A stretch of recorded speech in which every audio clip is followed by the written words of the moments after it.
we're airing this before the series comes out, so there will be no spoilers, but I feel like we can at least reveal the subway plays a role in season 2. Sweet birthday baby is back, and Charlie has a mustache. Is that about it? Keeping everything else under mustache is here. Yeah. I know it's still here. Yeah. Natasha, you star, you write, you direct. It's so much. Is that joyful for you? Is it terrifying? Is it a bunch of emotions all at once? I love it. And I'm so grateful to get to do it. And, it's a very special team that makes this show. I do like to feel alive, and it is certainly that. Also, I feel like next to maybe the Marvel universe, the spoilers, like trying to keep the spoilers out, not revealing anything about this show. Is that pressure because you've been sitting on this for a while?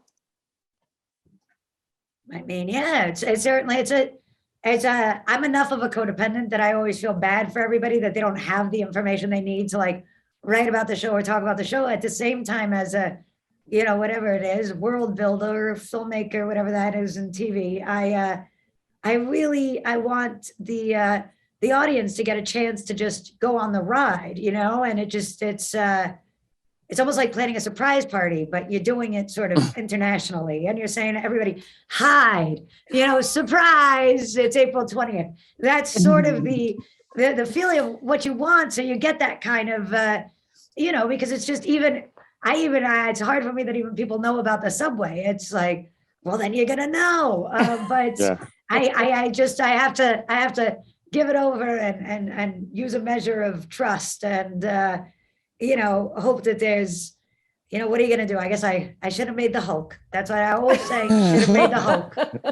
And they would have, no spoilers. You don't even know he's the Hulk. It's called the Hulk. As much as I think too, you all go, as far as I know, in the solidity of the story, you build a beautiful backbone, but you are willing to play around. Things change. I feel like anytime I would have an idea that could have gotten out, even from the edit, like from what we filmed, I know may not be from what I experienced filming. It may be changed entirely just in the magic of what you can do. So I think there's like a beautiful, like malleable sense of the story, of the structure too. So it literally continues throughout. It's literally a surprise party for everybody, including the cast, until you see the final product. Yeah. I'm curious, to me, this entire series is just so much about self-discovery and self-evaluation. And I'm wondering if there is anything new or maybe even profound that either of you discovered about yourselves while making season 2. I went on a little deeper dive in my own history after I had the experience of just I was adopted, and I feel like I say this almost like a slot now, but I was adopted, and I knew I've gotten in touch with my birth family, but I hadn't had a lot of information on my mother. And so I've been doing my own kind of deep diving into her life. She passed away. And there's, of course, a relation just between Alan and myself. And through at least relating to his past, his experience, maybe he's trying to find himself. And I had a very similar experience and ultimately came to the same results, that it's all within you, isn't it? It's just peeling back those onions. I mean, I would say that for me, more than anything, and maybe it's just the business of sort of getting older or something, you get soft, but it's there's a compassion that I'm starting to sort of age into for the specifics of everybody's experiences, I think when you're a kid, it's sort of like, no, my something here matters, or this experience is meaningful, but that's not. And you're sort of in a state of kind of judgment almost, or just speaking for myself, what is worth sort of having feelings over or something. And now the older I get, the more I'm like, everybody, there's a validity to each person's, experience. We're all just doing the best we can. There's something about the journey of the show and kind of writing those characters and all the storylines that didn't make it in, of just sort of seeing how expansive and the tentacles of life and human experience and history and,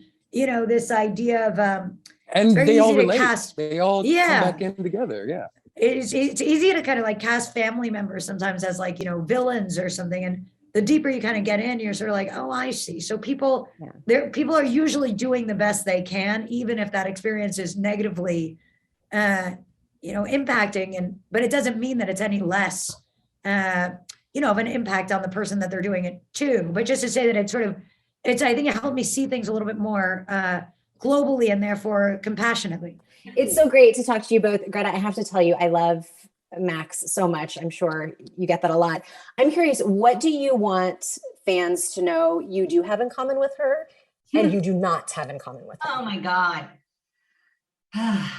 Well, let me see.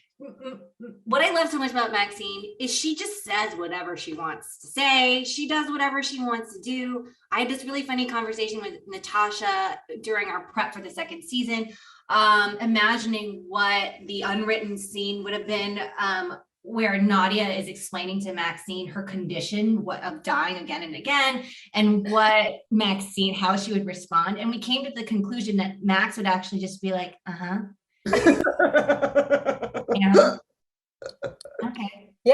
Yeah, I think that's totally fair. Yeah, so that essence of her is, so different from me, and I'm so much more in my head and neurotic and and suffering in my not knowing. So maybe that's what's so fun. That's what's so fun about playing someone like her. Right. Yeah, I feel like neuroses is not even in her vocabulary at all. Not really. Chloe, I want to know, what is it like being directed by your best friend? I know you respect her as an artist, you think she's brilliant, but also like she's your best friend. And so you know each other in these other ways. Tangibly, what is that like?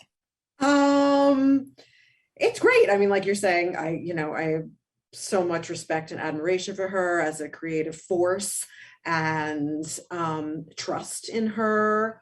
And Greta and I shoot a lot of TV, and a lot of times you have these, do a new director every episode, so you have to build that over and over again. And with her, it was just like innate. And I knew this was her baby, and she had looked at this material every which way and really dissected it. And I knew that, I could rely on her to not make me look bad, performance and otherwise. So yeah, it felt great. I'm also just like a little bit like, just relax and enjoy it. Yeah, for sure. It was kind of the harder thing to do as a friend, because a lot was riding on this for her, and she is so impacted, and she was enjoying it, but it was like very high stakes. And sometimes you just wanted to be like, Natasha, just like enjoy this a little more, even though this was her way of enjoying it.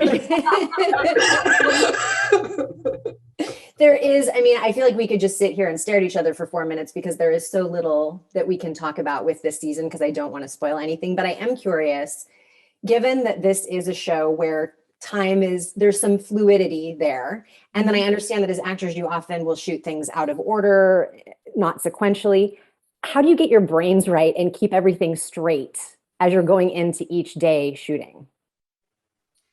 Well, I think because Natasha was so prepared, and the inside of her brain is like a corkboard, like color code corkboard of all of the detail, that it's like mapped out in such a meticulous way. I think we could sort of show up and have faith that we were in good hands, and our job as actors is just to show up and in essence just look at what is necessary for the day, and we'll look at the call sheet and just be present for that moment and that moment only. I don't know, maybe that's a cop-out answer, but I know that's all we could do, because it was so.